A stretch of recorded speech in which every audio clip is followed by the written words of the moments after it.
The country has in recent times been filled with reports of killings on regular basis. The assailants are almost always either described as Boko Haram, Fulani herdsmen, cattle rustlers, or simply bandits. This time, it is happening in Sokoto, where several locals were killed and many communities sacked.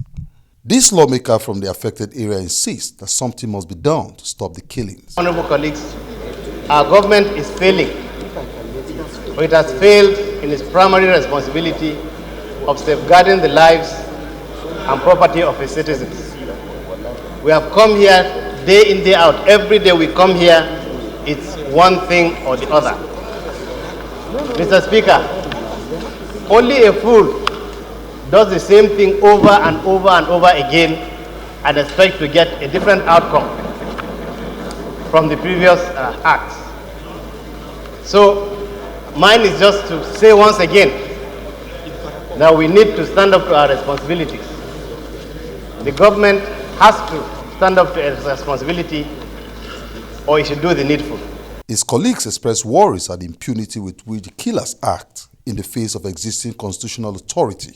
Some question the rationale behind deploying so much security to one state for an election at a time killers are on rampage in some parts of the country.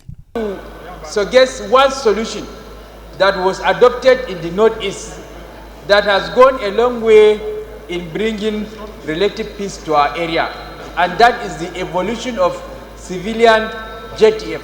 No law that people who do not do their responsibility, is there no law to punish them? Nothing will happen. Mr. Speaker, if the number of policemen that were in Sokoto are too small to carry out a preventive measure.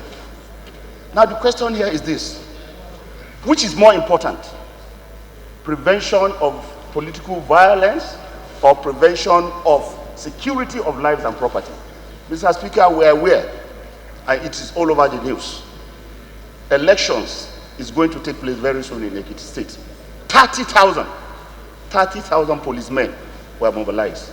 Yes, we should applaud it. That's a very good one. But the question here is this: that was a preventive measure to make sure that nothing happens in Ekiti State. What is preventing the same Nigerian police who have this pool of officers that can also be deployed to Northeast, Zamfara State, Sokoto State? What prevents the same police from mobilizing such a number to protect our people in Zamfara and Sokoto State? Are the people in Zamfara or Sokoto or in all this area less Nigerians than the people in Ekiti State? But at least one lawmaker argued that issues must not be politicized. His position that the country does not have enough security elicited sharp reactions. There is nothing stopping the National Assembly from formulating a legislation that will provide this country with about 5 million troops to be able to safeguard us. There is no rule that is preventive. Why must we have? Are they not our people? Are they the president people alone or the government people again? We are all responsible here. Point of why order. Don't we move a legislation that we should have a minimum of 5 to 6 million and make provision and fund? Let's see whether the government will protect it. Come on, let's not deceive ourselves and let us not play with either other. Mr. Speaker, please. Honorable Kaita, please. You have made your points. It's okay. I want to beg of you to allow Honorable Kaita to round up. And he has said that he hasn't said members are making noise. This further brought calls for state police. The North Central, Mr. Speaker, only last week there was an orgy. 200 people died. Yesterday it was Taraba. They said Sokoto, Taraba was different. In the North Central there was Taraba. In the Northwest there was Sokoto. According to Honorable Shagari, they come in with their AK-47s. Mr. Speaker, our country is at war. Our country is at war, Mr. Speaker. Our country is being invaded by people we do not know. And Mr. Speaker, it means that as Parliament, we should start to realize that it is business unusual. Last week we spoke about it and said social media.